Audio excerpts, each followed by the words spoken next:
Hello juniors, this is your screencast for today since the seniors are taking their final exam. So speaking of final exams, let's talk a little bit about yours.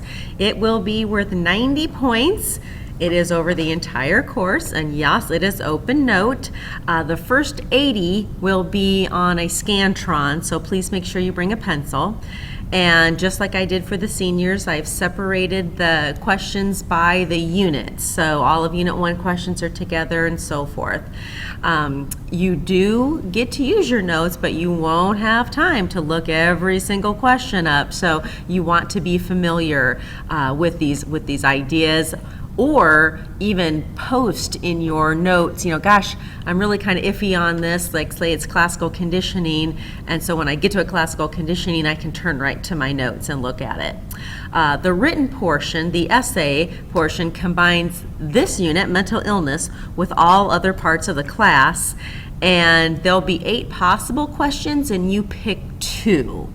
And just so that you know, you do have to have a mental illness with each question that you pick, so with each of the 2. So for instance, if I use OCD for one question, then I can't use it again for the second question. And if you look at the bottom of the review packet, which should be on the front table, so you can pick that up. But on the back there is a practice or some sample essay questions, such as, how does nature and nurture apply to one disorder? So how would nature and nurture apply to, say, autism? Or how would it apply to intellectual deficits, or something like that? And you'd have to take both the nature and the nurture side for that. So just to prep you a little bit on that. It's not an easy final. From previous quarters, many people have gone in overconfident, and especially because they're thinking, oh, I can use my notes, no problem, this will be a piece of cake. Well, that's not quite the case. So you can see the breakdown with about 10% getting A's, about 15% get B's. The vast majority do get C's on the exam, and there's absolutely nothing wrong with that. But if you're on the bubble of a grade, that's gonna kind of make or break you, probably lower your grade a little bit. So be aware of that. And then we have about 25% who just don't do well at all, and 7 that will hopefully do better when they take the class the next time. Make sure that you are organized, that you have all your notes here and they are in order. Review sheets are great things to have with you as well.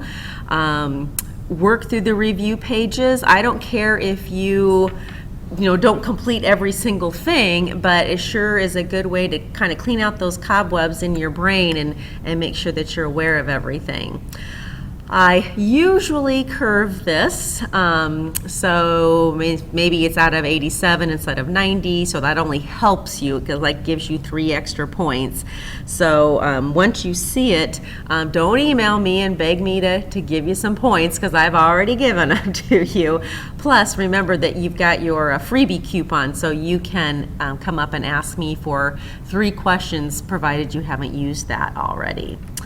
So that's the final. From your disorders that you did yesterday, you did 2 areas: neurodevelopment, which were basically childhood disorders, and then also anxiety. So double check first of all in Power School, because that was 5 points each, so a total of 10 points together. Some of you just did great. I appreciate your effort and the thoughtfulness you put into your answers. Some of you didn't turn in binder pages 5 and 8. Some of you literally clicked on the video and didn't watch any of it, and yes, I can tell. It shows up on my machine. So if you see a 5 out of 10 or a 0 out of 10 and you want to go back and do that, you can. You'll probably have to do it on your own time since you didn't use your class time very well. So for intellectual deficits, yes, the average IQ is 100, and you got that from your reading as well. Adaptive behaviors, what does that mean? Well, that's the idea of, sitting into a situation. How can I take something I learned in one situation and use it in another situation? And people with lower IQs have a harder time of doing that and just need more reminders. As far as the autistic spectrum goes, you saw two videos, one on Temple Grandin and one on Carly, and you could see kind of extreme ends of behavior with those videos. And I enjoyed reading about your parenting advice for someone who might be on the spectrum. You just never know, and it's good to be prepared because it's not an easy situation. The other disorder yesterday was the anxiety disorders, even though they're not quite all under the same umbrella anymore. Some clips didn't have any questions. Yes, you still had to watch them, and yes, it reports to my printout whether or not you watched them, how long you watched them, that sort of thing. So, please, I want you to learn. I think this is a valuable learning experience, so I hope you're doing what you're supposed to be doing. If not, it will be reflected not only in your grade, but more importantly in your learning or lack thereof. Are anxiety disorders rare? No, they're very, very common. And you can see a lot of connections to our previous units. Social learning, we get some of our phobias from watching other people, but we also get some through the evolutionary perspective. Reinforcement, every time we try to avoid something, that's reinforcing us, and it just makes the situation worse, but it gives us that temporary and quick fix. And then generalization, we can be anxious about one thing, and that can spread to other areas, so it can generalize. So all these principles that you've learned from previous units are still here. You gave me a lot of other very relevant causes for PTSD. I think that's something we're all pretty familiar with. It's not just soldiers anymore, and from your responses on the Ed puzzle, I could see that you could think of a lot of those situations. And then for those of you who turned it in, I really did enjoy your answers to binder page 8. They showed a lot of thinking on your part, and again, a lot of connections, and you're making those little synapses in your brains are really firing because you're making some connections, and I appreciate that. What you're going to be doing today are somatic symptom disorders. These are a lot like anxiety disorders, a lot. It's just that they are focused on some aspect of the body. And so make sure that you know the difference between somatic symptom disorder and illness anxiety disorder, which was formerly known as hypochondriasis. That's what your book still talks about it. With the somatic symptom disorder, there's typically physical symptoms, a headache or something like that. With illness anxiety, there does not have to be a physical symptom.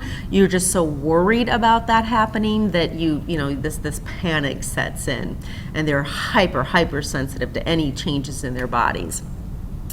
Functional neurological symptom disorder used to be called conversion disorder. Before that, it was called hysteria. We talked about that with Freud and the 12 women that he counseled, and that idea that the unconscious mind, I have something terrible, I can't deal with it, so it comes out in a physical symptom. So even though it means the same thing, the name has undergone some changes. There can also be mass hysteria, when a group can come down, as it says there, with physical symptoms. And this is not rare. This happens quite frequently. In fact, if you Google it, you're going to see a lot of cases like this.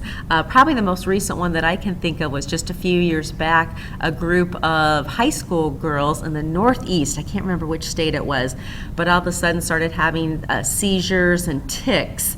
And people first, they thought it was environmental, and they investigated, and anyway, they think it was mass hysteria. So there's some pretty interesting online clips on that as well.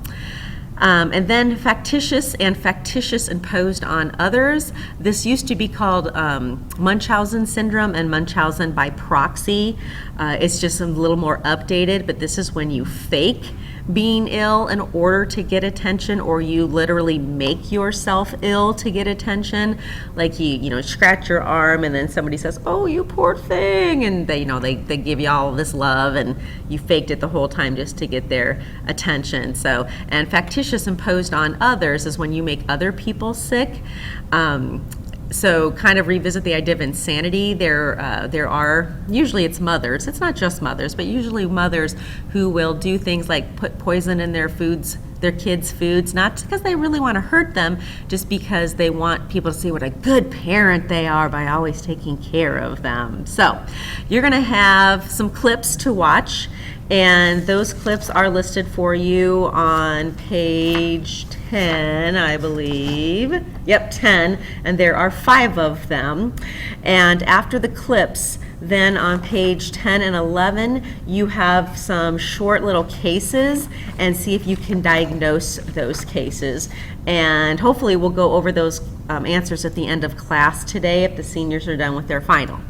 Once you're done with that, then you've got the mood disorders, and these are very well known. You probably know someone that has a mood disorder, depression, dysthymia, hypomania, and mania. And if I have the 2 ends of the spectrum, then I have bipolar disorder. And serotonin has always been thought to go along with depression.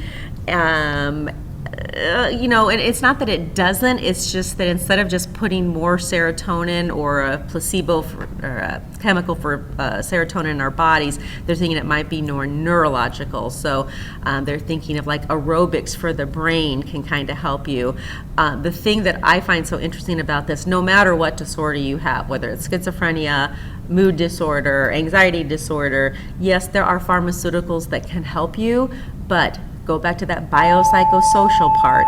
It's also the changes that you make in your mindset, the psychological changes, as well as the social changes you make in your environment that can do a big service as far as dealing with a disorder. Don't forget from our last unit, learned helplessness and external locus of control. That's very common among people who suffer from depression.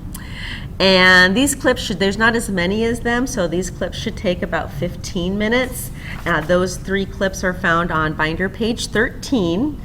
And then when you're done with that, on binder page 13 and 14, you've got a Venn diagram. The diagram itself is on page 14, and then I've given you a little list on page 13 to put in there.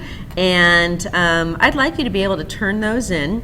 Whatever you don't get done in class will be part of your homework in addition to reading about the 2 next disorders that are on your yellow sheet as well as being tweeted out. So good luck. If you need anything, please come talk to me and go ahead and get started on those clips. Thanks.